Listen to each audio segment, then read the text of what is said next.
This Jocks 94.5 podcast is brought to you by Millennium Satellite and Video. Log on to msbnow.com. TV excellence everywhere. That's Millennium. McElroy and Cubelic in the morning starts now. All right, welcome in. McElroy and Cubelic in the morning, 7 a.m. Wednesday, June 24th, right here on Jocks. We are going to talk defenses in college football today.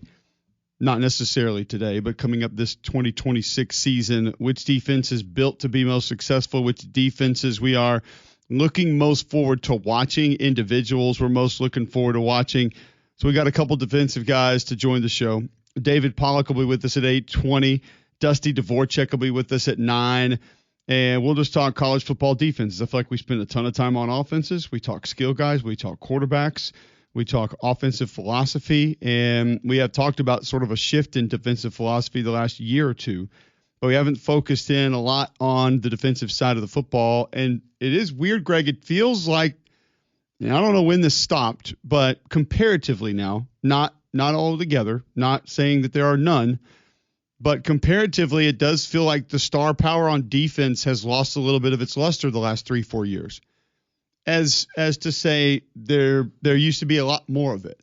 And maybe I'm just hyper focused on like just before the pre-COVID era where it felt like every SEC team had two monsters on the defensive line, safeties everywhere, linebackers that could do all different sorts of things on almost every team, like speed on defense, athleticism. Now, there are definitely guys that we're excited to watch play. There are definitely some takeover guys on that side of the football. But it doesn't feel like they're as plentiful as they were maybe 6-7 years ago. I'm not sure what the reasoning might be for that. Maybe it's just the way I'm viewing it. I'm stuck in a certain couple years, but does it feel a similar way to you? Probably. I mean, I think, I don't know. I mean, I think it's more spread out now. Like that's more than probably anything else. There's not really this giant collection of talent. Like every team's kind of got one, maybe two. If you're lucky, you have three, maybe four. I mean, it just feels like it's more widespread than there's a lack of great defensive talent. And then it looks like too, just based on philosophical differences from one place to the other, maybe some teams are going to put a little more money in their secondary. Some teams are going to put a little more money in their front. And then some teams are going to kind of plug holes at the second level. Like I just think it's very, very different place to place. And you're not seeing some defense that's got 11 great defensive players on them. The only one that I could think that might is Notre Dame this year. Seriously. Yeah, and maybe it is just that it's not in the same places. Like we haven't seen as big of stars on the Georgia defense or the Bama defense. The Florida defense hasn't been littered with guys like we've been used to. You could maybe say something similar about LSU. I feel like they've had a couple of big names the last few years, but not nearly as many. I mean, when was the last – we're used to Ohio State having just monsters on the defensive line every single year. They don't feel like that. Now, listen, they had a dominant takeover player in the secondary last year, one that some people thought at linebacker, but they haven't had him up front nearly as much. Outside of Mason Graham, it doesn't feel like Michigan's had, the first round draft picks on the front seven as nearly as often as maybe they do. So maybe just being spread out a little bit more is sort of how and why. But you got some takeover guys at Texas, potentially at Texas A&M, obviously at South Carolina, maybe at Georgia, probably at LSU if he's healthy. So we still have some of those guys. But do you feel like overall defenses will be as strong this year, maybe even stronger this year across college football? Feel pretty good about it. I don't know if I would say stronger. A lot of it has to do with depth. A lot of it has to do with injuries, staying healthy. All those things factor in to the assessment of the defense and the personnel that you get at the end of the season. So while I understand, we have gone through a bit of a weird season the last few years. It does feel like things have the offense has garnered a little more attention. There's just better quality on offense. More guys that could play defense are probably choosing offense. And that's unique. And that's probably been going on for about 10 years now. But this year does feel like it could be a pretty good year. But a team like Georgia, for example. Like, we all know Georgia's going to be good on defense, right? Yes. Like, they're always good on defense. Why? Because that's the culture that they believe in. That's what they do. But at the same time, answer me this. Do you think Georgia's going to be as good this year on defense as some of the best defenses they've had the last few years? No, because we're always going to compare it to I don't know, what year was that? 21, too, somewhere in there, yeah. And I don't think it'll ever be that again, mainly because of where we are in today's college football. Also, just you had generational guys. Like, how many Jordan Davises have we seen in college football? Yeah. I mean, just ever. There's been a small handful of guys that were that big that could move like that and clog things up and do different things, and not to mention the Nolan Smiths and other guys around him that are great NFL players. I just don't know if we'll get that many guys on one defense again. So are they going to be to that level? No. Could they be where they were last year, maybe better? Yeah, I think so, probably. Like, what defensive statistic do you value most? Scoring defense? Yards per play, usually. Yards per play? Yeah. We'll go scoring defense for now. Ohio State was 1 last year. Mm-hmm. Not indicative? I think it has to do with playing the Big Ten. I think that helps. I think it has. Yeah, I definitely think it helps as well. I mean, it's not being mean towards the Big Ten, but just an acknowledgement of fact. There are less explosive offenses up there. Yeah, it's when you look at the offenses they're going to face, it's probably not at the same level. No. Yards per play, Texas Tech was first in college football. Ohio State was second.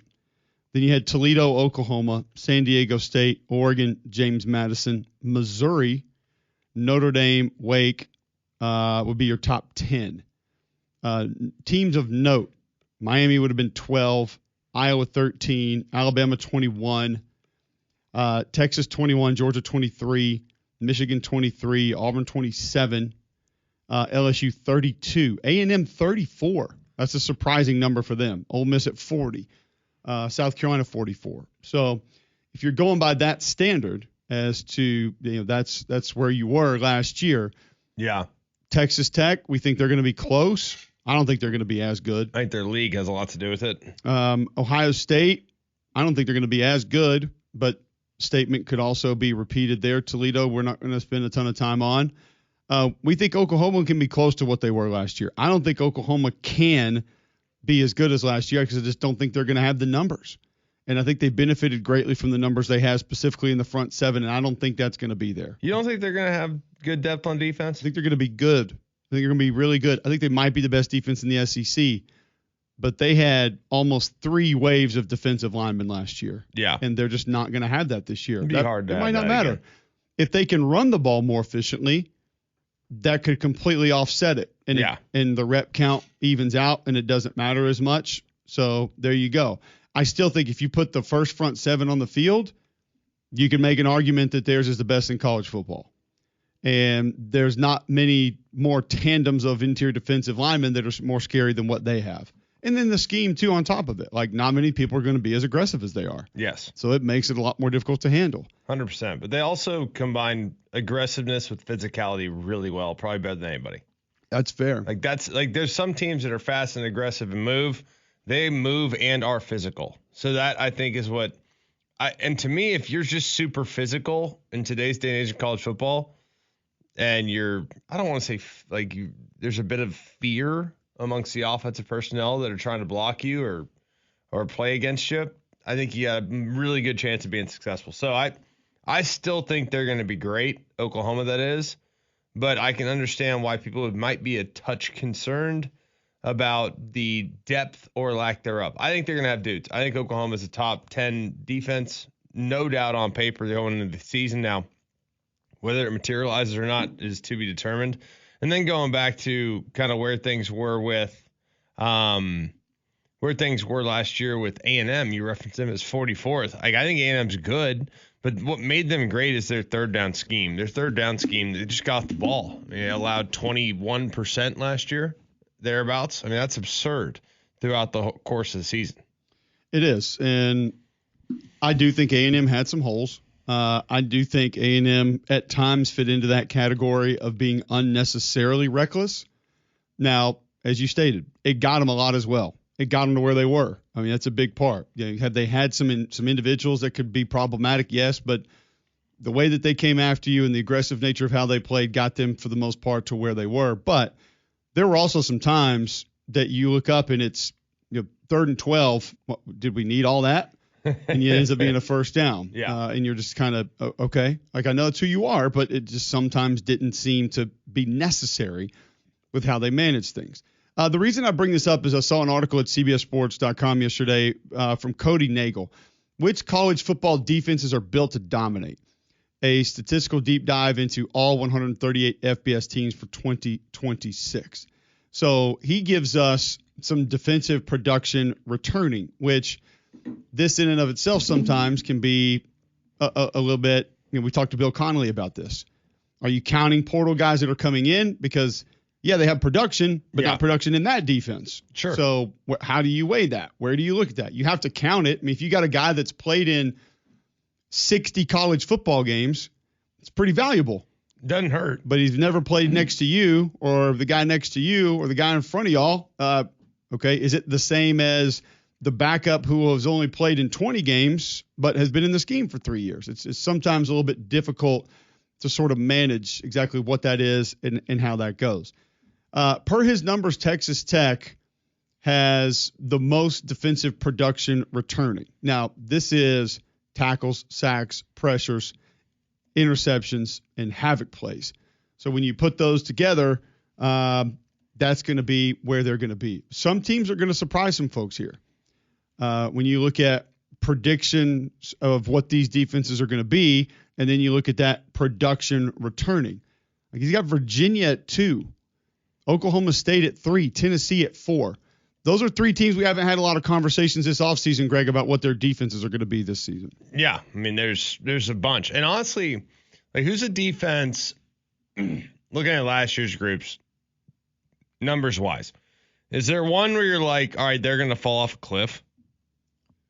As far as this list that he has and that is supposed to be good, and I don't think they're going to. Right. Oklahoma State.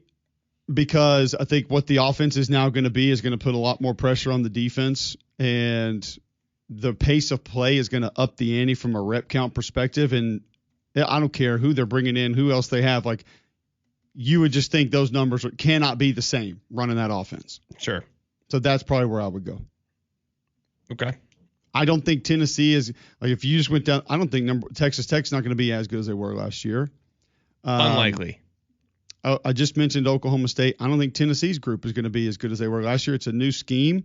Now, you don't think they're going to be as good? Come on, man. They had some rough moments last year, but did they? They're going to be way better this year. Now, whether or not they're back in the top 10 or whether or not, frankly, their personnel's as good is totally different. But guess what? The scheme will be far more responsible, and ultimately the defense will be better as a result of how they approach it this year. Maybe by the end of the year. I don't look at – I think the defensive line has a chance to be fine. I worry a little bit about the depth on the defensive line. The ability to get to the quarterback, I'm interested to see how that works out. A couple of your pass rushers you were going to lean on the last few years are now gone. Love Aaron Carter at linebacker. I think the secondary has a chance to be okay. You got some new bodies that could fit in there. Let's go see where Tennessee was last year in yards per play. Not good.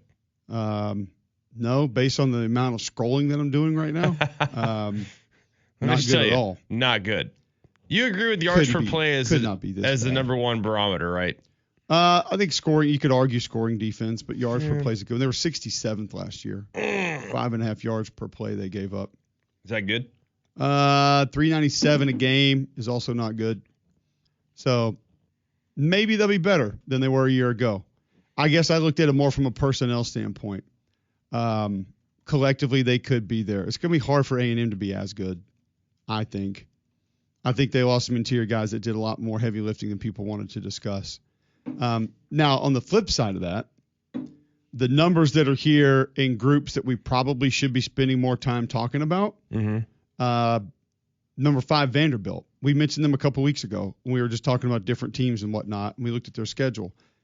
They have some players coming back that have been productive in that scheme and in that scheme for a long period of time. And I don't think anybody – I know it's easy to talk about Pavia being gone, Stowers being gone. They really might be able to lean on this defense. I mean, Glenn Seabrooks feels like he's been playing there for 10 years. Jordan Matthews has played a lot of football there. Martell Height has been there forever. C.J. Hurd has been there forever. Like, they have played a bunch of football. And this Miles Capers has played a lot of games in this defense. Yes, he has. And they've played good football. Now, does that mean people will misconstrue this? Does that mean they're all first-round picks? Whoa. No, but they're good players. They're good SEC football players. Don't give me that nonsense. I've been told unless you're a 5-star and or a first-round pick, you cannot play football. We don't want you. In the SEC. We don't want you. Well, Vandy's figured out a way to do it without you. They are hoping that works at quarterback this year, by the way. But other than that, yeah, we'll see. But they have a chance to be a team that can sort of grind you out a little bit. And that could assist the defense with what maybe they want to be or could be. You got 2 good running backs. The offensive line, I think, will be okay with what they're bringing in through the portal. A solid group of tight ends. You just got to get some decent quarterback play from a freshman, most likely. And maybe they protect the defense and allows it to be pretty good. I just don't think that's one that people look at and say, oh, watch out for this group because they have a chance to be pretty good this year. Well, here's the thing. Their style of offense helps their defense. So, like, with all due respect to the numbers and the personnel that you just threw out, if they ran an offense that resembled anything of Tennessee, if they ran an offense that resembled anything of, I don't know, 3 quarters of the SEC and the 3 quarters of the SEC teams, their defensive numbers would not at all be impressive at all. Want to know why? Because they hold the ball for like 34 minutes a game. Like, it's essentially a triple option offense. So you have to, they might only have to defend 45 to 50 snaps a game. So, like, with all due respect to Vandy, and I got a ton of respect for him, I think Clark Lee does an amazing job. Amazing. I absolutely love the guy.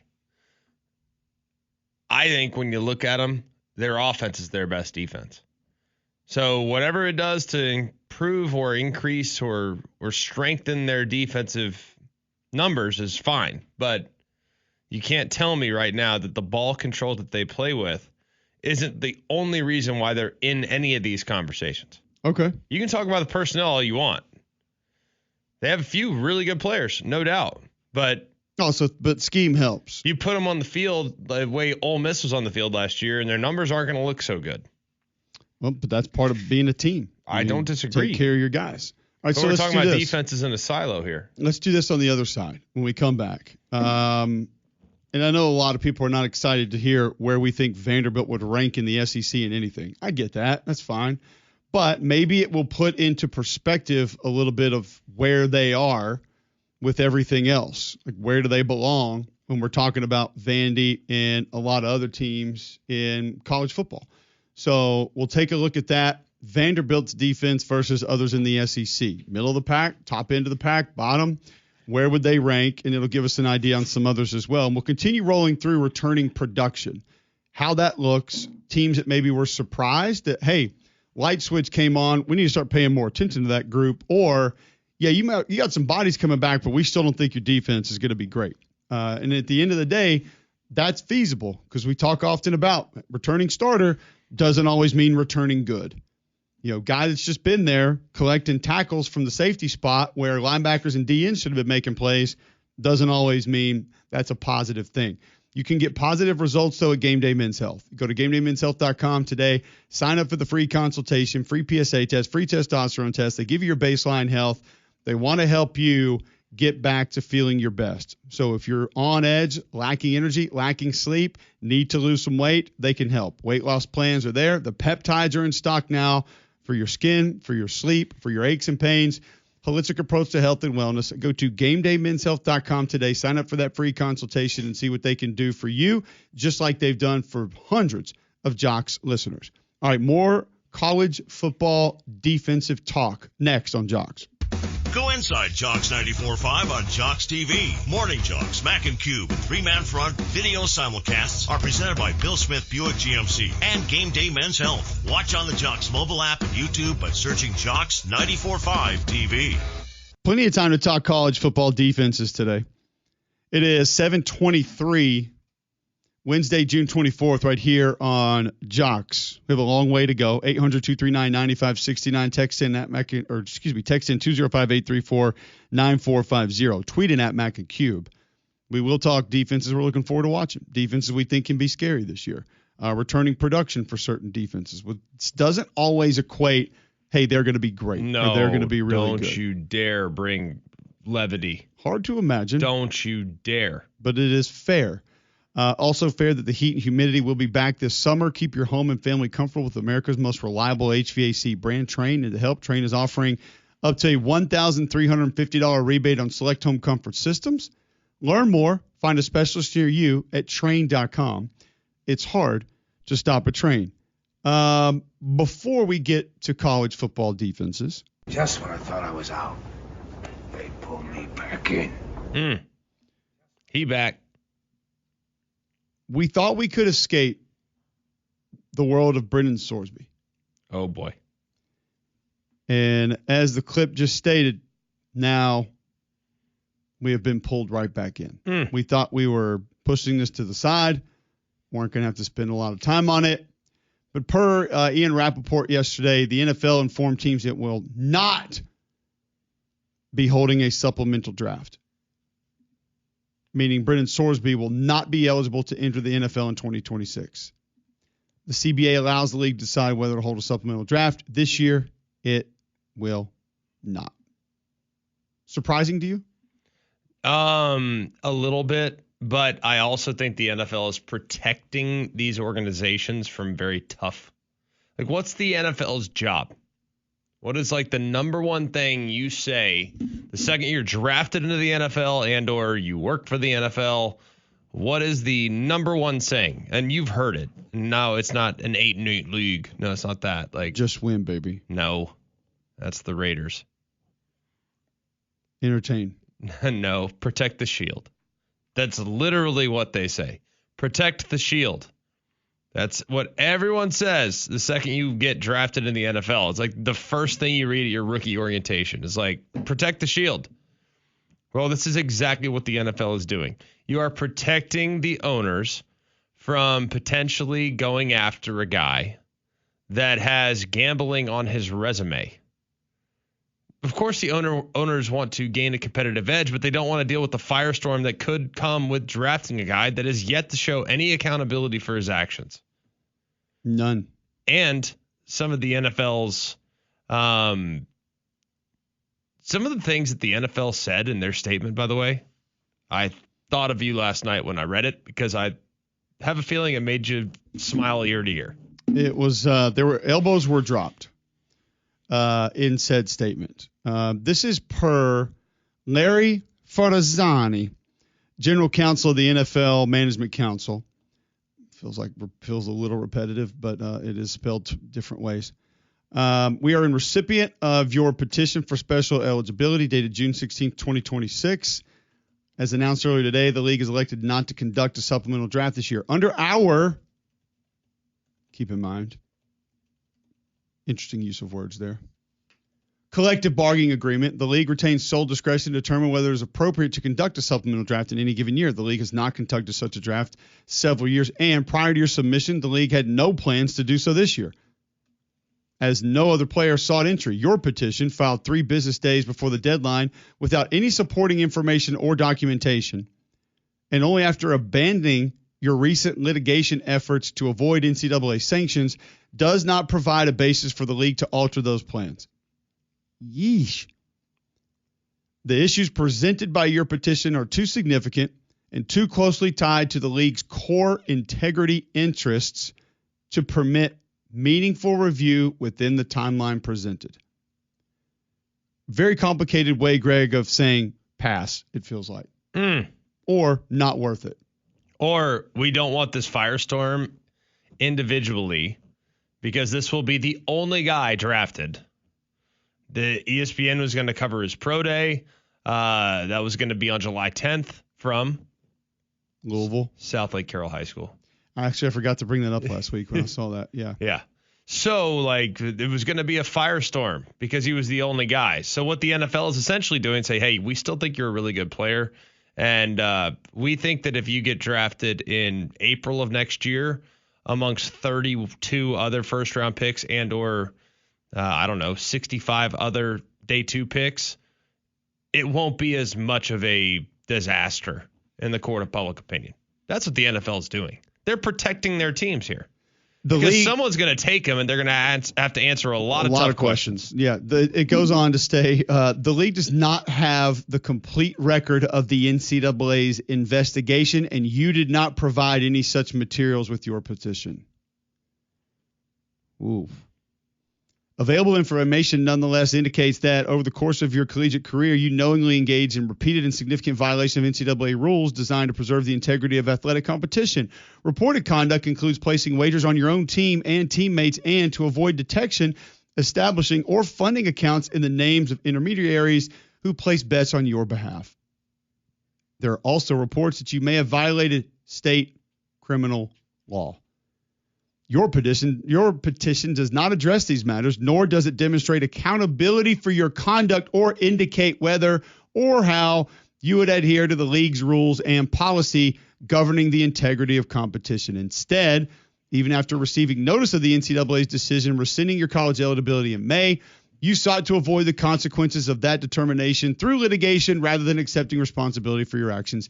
And you pursued entry into the NFL only after abandoning those efforts. This is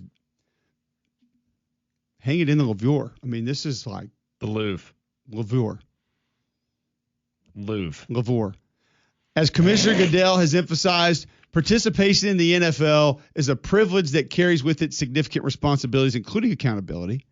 By all accounts, you're a talented player with the potential future for success. We encourage you to focus on preparing for possible entry into the NFL through the 2027 NFL Annual Draft. It feels like that was like an all-time breakup letter, and at the end, you have a great personality, by the way. I'm sure you'll find a lovely, significant other down the road. But bye. Yeah. The difference being these two will meet again at some point, most likely. Yeah. Probably. I think everything's going to work out for him in the long term. What do you think Lubbock Judge would say if he read this right now? This is tomfoolery. That darn tootin' rabbit. What kind of organization are they running up there? Who does this NFL think they are? Haven't they met the oil money out here? Who are they running? Now, all that being said, do these two sides come together again at some point? Yeah, of course. He's going to get drafted next year. Unless a certain someone else has his way. We will tell you who that is and what that plan may be next on Jocks. The capital of the sports talk nation. This is Jocks 94.5 and JocksFM.com. Birmingham. Welcome back in. McElroy and Cubelic in the morning. It is Wednesday, June 24th, 7:35 a.m. right here on Jocks. Listen online, JocksFM.com. The app is in your app store, iPhone, Android. You can download that for free. You can always listen on the go there. That'll take you to YouTube. You can watch us live. Search Jocks 945. And also, if you're rolling around your house, you can just ask your home smart speaker to enable the Jocks skill. Mike Rapoli tweets out 16 hours ago, Greg. Welcome to at the UFL, Brendan Sorsby. The UFL is the League of Opportunity. We created our regional player initiative to keep great players closer to home, closer to their fans, and on the field. Let's do this. Brendan Sorsby, welcome to the at UFL Renegades. Why is he at the Renegades? Because the regional player initiative. Have your people call my people. And it actually has a photograph of Sorsby in a Renegades uniform. Good uni? AI, CGI. Good kit? Good helmet. Is that even a possibility for Brendan Sorsby? No. Get some reps. Why would you do it? Reps. Okay. If you're already well liked by NFL front offices, why would you go and potentially put that all to the side behind a terrible offensive line, more than likely, and average skill around you? I think you're being kind with average offensive line, actually. I said terrible offensive line and average skill around you. Some have better skill than others, but yeah, I don't think this is a real option. But I did appreciate Mike kind of looking at this as a way that the UFL could potentially make some noise and at least another avenue for him. Here's my concern with this, and then we're moving on and we'll talk defensive football for this upcoming college football season. So when you are training, you and I have had the conversation before, when you're a college football player, you actually have a lot more time than you think you do. We thought we were really busy in college. We thought, I don't know about you, but like it felt like, man, we were doing stuff all day, every day. It never stops. And then you start thinking about the time you hung out in the dorm, the time you hung out at your friends' apartments, the time you went out, the times you and all your buddies got together. Looking back on it now, when we really are busy, it really wasn't that bad. Like, we weren't that busy then. No. Thought we were. How busy were you when you were training for the NFL draft? In reality, looking back on it today. Literally the easiest 4 months of my life. A lot of time on your hands, right? The easiest. So now you're going to take a guy who is trying to overcome this gambling issue, who's going to keep his NIL money, and going to enter a period of his life in which he may have the most free time for how many months? 8, 9, 10 that he's ever had. I hope he's surrounding himself by good people, is all I'm going to say. Because with what he allegedly has been dealing with and the way that has looked, this does not feel like it will be a very easy time for him coming up over the next year. No, I'm sure it's a really tough time for him. But guess what? You pay the piper. I mean, if you gamble on a sport that you are playing in, this is what it comes with you, a black cloud of doubt. And that is one thing the NFL cannot allow. Like, it's just the same reason why the NCAA cannot allow it. Like, you are on a team playing in a league and you gambled.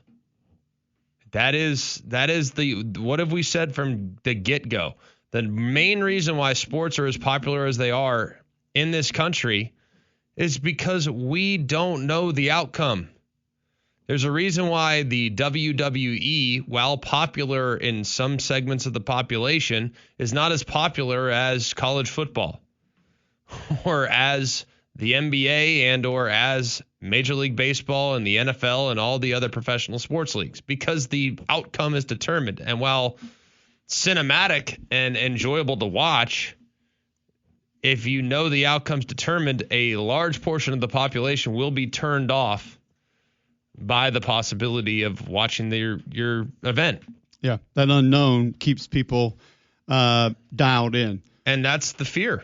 The NFL is an absolute 10-ton gorilla, is it not? Like, it's the strongest, biggest, 100%. most unbelievable collection of power brokers there is. Like, they own a day of the week in our country. Think about how insane that is. It's amazing. And it's incredible, the popularity. What's the one thing that could sink that ship? Soccer. Competitive integrity. Like, it's the one thing that could sink that ship. That's Pickleball. It. Pickleball could. The new fastest growing sport in America. No, soccer still is. But that's the one thing that could kill it. Like, they have a multi-billion-dollar business. Yeah, that would even have to go deep. Like, it would have to be uncovered that it was widespread. Pre-planned. Yeah, 100%. Yeah, but like, just having one guy in is a concern. Like, that's something that they do not mess around with. Like, and a worthy concern because of what you just said. That's the one thing that could sink the ship. That's it. That's the one thing. That's why when guys get busted for gambling, they lose a year immediately. Like, any gambling. Like, as an NFL employee, you cannot go into a casino. Like, I mean, it's like, these are very, very strict rules. You can't go in the sports book. Like, it's very, very strict. So, and understandably, it should be. Like if you have an outcome potentially, or if you can potentially impact the outcome of a game, like you cannot step foot in a casino or in a sports book. Excuse me, a casino is fine. A sports book, you cannot. So it's very, very interesting. So they're going to protect this thing. And honestly, I think the best thing here, and while you're 100% right, it'll be a very difficult couple months for Brendan Sorsby. Like this is what happens. Like you can't touch. That's the one thing you can't do. You can do a lot of other things. You cannot do that. So This will teach him a really tough lesson. I hate that for him. He's going to lose a lot of money in the process. We'll see what happens when it comes to his draft stock, but it's not good. And this is what happens. So he's still fortunate, though, that he can still pursue an NFL opportunity in the future. Like some guys would be done forever. Sure. Like at least this guy is still going to have a chance to go and play in the NFL and hopefully recoup some of that money. But it's a tough lesson to learn when you make a mistake as an 18-year-old kid. But there's plenty of people that make a lot of mistakes and it costs them their futures. And this is one of those situations, and it's unfortunate. Well, we'll see where it goes next, and hopefully now we can turn the page on this for a while. Outside the fact of one other aspect that took place with this. We'll cover that quickly on the other side and then get back to talking defenses in college football next right here on Jocks. Go inside Jocks 94.5 on Jocks TV. Morning Jocks, Mac and Cube, 3-man front video simulcasts are presented by Bill Smith Buick GMC and Game Day Men's Health. Watch on the Jocks mobile app and YouTube by searching Jocks 94.5 TV. One last aspect to the Brendan Sorsby situation. This is a name you should be familiar with. Brendan Sorsby's attorney, per Pete Thamel, Jeffrey Kessler, tells ESPN of the NFL's decision not to hold a supplemental draft. It is a violation of the CBA and the law. We will pursue this immediately with the NFLPA. Now, that sounds awesome if you're Jeffrey Kessler. Might sound awesome if you're Brendan Sorsby. Yeah. One small detail that feels like it's been forgotten about there, Greg. What's that? There is no law that says that you are guaranteed a spot to play in the NFL. Well, no, even further back than that, or maybe ahead. I'm not sure. Is Brendan Sorsby a part of the NFLPA? Yeah, technically. Really?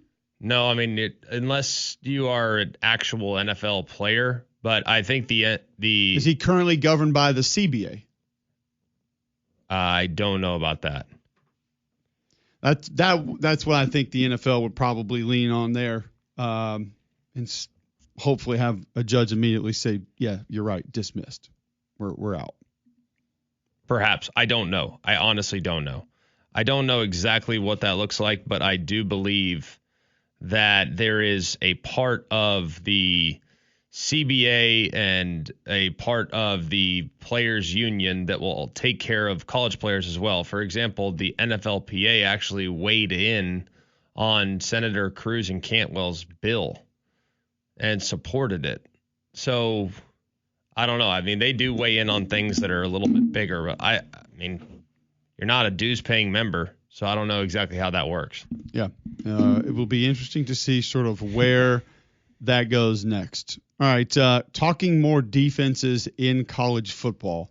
Who sticks out first and foremost as maybe players on that side of the football you're most excited to watch this upcoming season? Who are some guys that you look at and say, man, I can't wait to watch so-and-so on defense this year? It could be up front, could be linebacker, could be secondary, any league, any player. Like, who do you look at and say, I'm excited to see what that guy can do this fall? Yeah, I mean, I would say outside of the obvious few, right? Who's not excited to watch Colin Simmons? Who's not excited to watch Dylan Stewart? I mean, the obvious guys I think are pretty easy to identify. A few that I'm pretty excited about, like Ahmad Moten at Miami, defensive tackle. Like I'm excited to see him. Is a little overshadowed last year. He's an excellent player if he could stay healthy. I mean, I think he would be one that I'm very interested in. I'm really interested to see David Stone at Oklahoma, defensive tackle. Like, really excited about watching him as he continues to take another step. I'm I'm very excited to see Rasheem Biles at Texas. He was great at Pitt last year. Now he's at Texas, transferring in Will Muschamp's defense. He's going to have a lot of responsibility and communication. He's probably going to be the green dot. Like, that'll be an important spot there in the middle of the Texas defense. It's being almost entirely revamped. There's a bunch. I mean, Owen Heineke at Oklahoma, another guy I'm very interested in. They're off the ball, played great last year, very opportunistic. I think he's got a chance to have a big year. There's a lot. So I don't know, which directions would you head when assessing some guys that you might want to see? Some that we mentioned there, yeah, I think would go in there. I think Damon Wilson at Miami, if they can get that engine revved up on a more consistent basis, like, he could be a guy that's really scary. And then in that scheme where they have found ways to free guys up and let them sort of go hunt and do their thing, he could be somebody that is just awesome and fun to watch. Weeks healthy, just being in full attack mode 99.9% of the time, I think would be a guy that falls into that category. Just, hey, man, see ball, get ball, wreck shop, do what you got to do. Like, dent face masks, take paint off helmets, like, just go get it. Like, I think we would both agree he is a fun guy to watch. Somebody you and I have mentioned that I don't think is getting near enough run heading into this season's Clev Lubin at Louisville. You want to talk about a motor and just a guy that plays like his hair is literally on fire. Like, he is that guy. And I'm not sure why. Listen, I get it. Colin Simmons has got the perfect length and build as an edge defender. He's fun. Same with Dylan Stewart. And Dylan Stewart's got the freaky athleticism. But, like, if you're just talking about actual production of wrecking shop in games, he's up there with any of them. No doubt. I mean, affecting games, getting to the quarterback, being problematic, making the quarterback move, affecting the pocket. Like, he's right there with anybody else I've seen. And I don't know why people don't want to talk about him. Maybe they just don't know about him. It's not like Louisville's a bad football team last year, but it feels like he should be on more radars for me. I'm interested to see if KJ Bolden can have a big, big year. I don't know, really, to be honest with you. I think he's a really good football player, but with protection at one corner, that's going to be outstanding. And I think a pretty good front seven. Is there a way they maneuver that where he ends up being sort of the big beneficiary this year? We haven't seen that in that scheme a whole lot. Like, we haven't seen we've seen good safety play and they'd be good players, but, like, could he end up being the guy on that defense by the end of the year? I'm going to say there's enough dudes up front that are going to get theirs that it's probably no, but he could end up being a fun player to watch. I also think you and I are excited to see what happens with Suntarine Perkins this year, because he may end up being a guy that is allowed to attack the quarterback and rush the passer more. I would almost guarantee it, just because last year they didn't need him to be that guy. But he could be somebody that towards the end of the season, Greg, we're talking about with those other pass rusher names. Because keep in mind, I know last year going into the season, and this is just wild to imagine, Lane Kiffin told us he is the fastest player on our football team. Think about all the skill, all the receivers, all the guys. That guy playing outside linebacker is the fastest player on the team on the GPS. That's crazy to think about. But it also tells you why he played in space a lot. 1,000%. But would love to see him be able to rush the passer on a consistent basis. Absolutely. I think he's going to do a great job. I also think he's a little undersized, and his speed will be helpful, but he's a closer. And I think he's not necessarily a guy I love at the end of the line of scrimmage. I kind of love him finding a matchup along the offensive line. You get all the offensive linemen on islands. You find the weak link, and you put Suntarine Perkins on him. And that's what I like about the way they've played him in the past, and that's how I'd play him again in the future.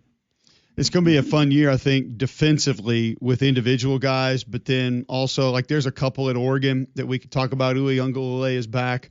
You have a couple of edge and D linemen that are going to be back. That front could be really good. I don't know if we've given it the necessary run that we have, that maybe we need to heading into this season, but that Oregon front could be really good this year. I think it's going to be excellent. It's the best defensive line to me coming back this year. In college football, I think it's number one going into the year. Got a chance to be good. Got a chance to be one that's fun to watch. And then there's new places like you look at Notre Dame's front. Another one. We know what they're going to have in the secondary, but Boubacar Traore, I think, has freaky athletic skills on the edge. Hasn't consistently been that guy yet, but I think absolutely has a chance to be. Definitely. Like when you see the movement, you're just kind of like, okay, it's in there. Just can they get it out on a consistent basis? And staying healthy. is the big ticket for him. I mean, he's got to stay healthy. That's the key. If he can stay healthy, then you're in great shape. If he struggles to stay healthy, then you got problems. What about our guy Will Eccles next to Santarin Perkins at Ole Miss, who still is not getting enough discussion heading into this season? Love him, and I don't think a lot of people know about him, but I love him. I think he's a great player. The big question for him is pretty simple. Will they be able to take some of the reps off his plate that they said they're going to take off his plate? He had to play a lot of snaps last year, and the lack of depth didn't allow him to necessarily be at his best every time he was on the field. So here's hoping that he can take that step. He can play only 40 to 50 snaps a game, hopefully less. 40 is when I think you start to reach your peak as a defensive lineman. If he can play 40 snaps a game, that guy's got All-American written all over him because all those snaps he's going to give you are going to be great. Yeah, I was trying to look it up right now and see how many snaps he played last year. Too many. 369 against the run. So that's a heavy dose just playing up against the run right there. They played 70 against Georgia the first time around. So for a D tackle. And no Xavier Harris, who was a disruptive player at times, not as consistent as Will Eccles, but you got Coleman in there that's going to be able to help, but not having a couple of the other bodies around you, how does that impact things? Yeah. For that defensive line. But I think the Ole Miss defense is one probably flying way under the radar right now because I think people feel like – I think a lot of people just look at all of Ole Miss and say, oh, it's about to nosedive, which if you look at the bodies, I'm not sure how you could believe that, to be perfectly honest with you. Totally fair. We'll continue the conversation on college football defenses next right here on Jocks. This is McElroy and Cubelic in the morning.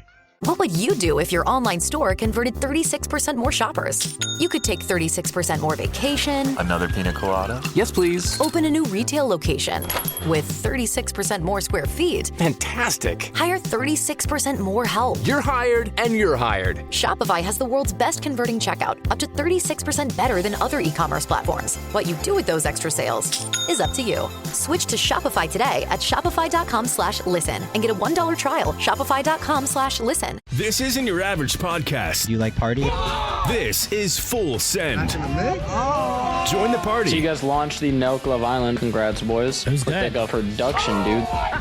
Like 5 years ago, we could do that easily and it'd be crazy when we're partying, but when you're like in your 30s a little bit. Well, that's why you barely show up to set, day 2. Just a few hours tardy. Steiny wanted to be the host of the show, too. It's like, why didn't you let me be the host? It's like, bro, you showed up 6 hours late every day. I had a girlfriend. Yeah. The Full Send podcast. Follow and listen on your favorite platform.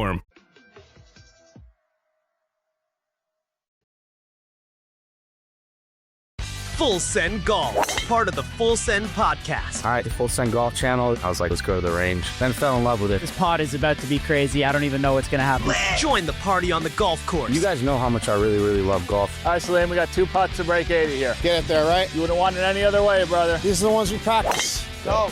Yeah! Oh, let's go. Let's go, 80s book. Yeah, even though it's from the Reds. It's just like a boys scrap. Full Send Golf. Follow and listen on your favorite platform. Full Send Golf. You guys know how much I really, really love golf. Full Send Golf, 2v2. Me and VOD versus Big John and Kyle. Oh, it feels good to be back on the links with the boys. Join the party on the golf course. Back to golf in a big way. Now what, practice? Let's go. Let's hit the range. I was like, let's go to the range. We are headed to the golf course. Yo, you want to golf with us? No. You don't play golf? No. Try. We got to break par. I'm very, very excited. You excited? Yeah. Full Send Golf. Follow and listen on your favorite platform.